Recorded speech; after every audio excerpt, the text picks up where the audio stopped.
Hello friends, कैसे हैं आप सब। How should you prepare in last 40 days. ठीक है, 40 अब तो क्या 40 भी नहीं है, 40 से भी कम है। तो अब आप कैसे तैयारी कर सकते हैं, फटाफट से 5th गियर में चीजें कैसे रिवाइज करें, सम अप कैसे करें। रिविजन मैं हमेशा बोलती हूँ बहुत बहुत ज्यादा जरूरी है। ठीक है, तो अभी तक आपने जितना कुछ पढ़ा हुआ है, मतलब इधर इधर इधर उधर 10 जगह हाथ मारने की बजाय जितना पढ़ा है उसे कंसोलिडेट कीजिए, बहुत ज़्यादा ज़रूरी है।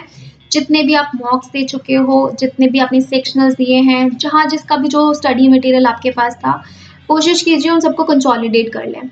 कैसे कर सकते हैं उनके लिए एक दो पॉइंट्स मैं बताती हूँ। सबसे पहला and the very most important thing, your last year CAT papers. Last year के कैट पेपर्स जितने भी आपने अभी तक कर लिए हैं और नहीं किए तो अभी कर लो। ठीक है, जैसे 2021 के तीनों स्लॉट्स, 2020 के तीनों स्लॉट्स, 2019, 18, 17, एटलीस्ट ये 5 साल के तो कर लेने चाहिए आपको पेपर्स। तो इसका आपको हर क्वेश्चन आना चाहिए, B it verbal, LRDI and quant. इससे देखो ऑब्वियसली बात है, पेपर में क्वेश्चन तो रिपीट होगा नहीं, बट पैटर्न आपको कैट का माइंडसेट अब तक जिन्होंने किए होंगे समझ आने लग गया होगा। ठीक है, तो आप इट्स लाइक कि अब कैट में जब आप जाओगे तो आपके लिए जो क्वेश्चन के जो पैटर्न आएंगे या फिर जो क्वेश्चन से थ्रू होगा, तो काफी हद तक आप उस प्रेशर को हैंडल कर पाओगे। ठीक है, तो लास्ट ईयर कैट पेपर्स बहुत ज्यादा जरूरी है आखिरी के दिनों में। इसके अलावा मैंने भी बोला, अपने जितने भी मॉक्स दिए हैं वो सब कीजिए रिवाइज। उसी के साथ साथ आगे हफ्ते के 2-3 मॉक्स देते रहिएगा। ठीक है, अपार्ट फ्रॉम दिस अगर मैं सेक्शन वाइज बात करूं, वर्बल में what you should do on daily basis, 3 से 4 RC आप पढ़िए। अब वो 3 से 4 RC आप कैट पेपर्स में से पढ़ना प्रेफर करते हैं, वो it's all up to you. अगर आपने पढ़े हुए हैं तो आप पूरे पांचों के पांचों RC, 4 RC, जिस पेपर में जितने RC हैं, ठीक है, वो एक गो में पढ़ सकते हैं। नहीं तो आप अपने मॉक्स के RC कर सकते हैं, और नहीं है तो वर्बल का एक सेक्शनल दे दीजिए। डेली बेसिस पे अगर आप एक वर्बल का सेक्शनल देंगे 40 मिनट्स में, it won't take much time. ठीक है, तो कोशिश कीजिए आप तीनों सेक्शंस को डेली टच बेस करें।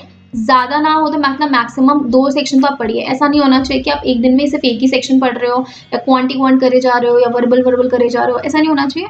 मेरा तो सजेशन रहेगा कि आप तीनों को बराबर सा टाइम देने की कोशिश कीजिए।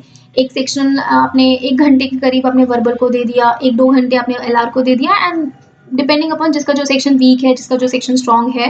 ठीक है, जनरली क्वांट को ज़्यादा टाइम दिया जाता है बिकॉज क्वांट का syllabus is very vast and her area से 1-1, 2-2 क्वेश्चन पूछे जाते हैं। तो आप 2.5 घंटे के करीब, आप 2.5-3 घंटे क्वांट को दे सकते हैं।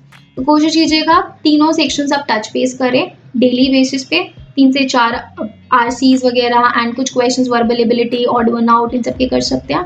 3-4 पजल डेली कीजिए and revise your mocks, CAT papers.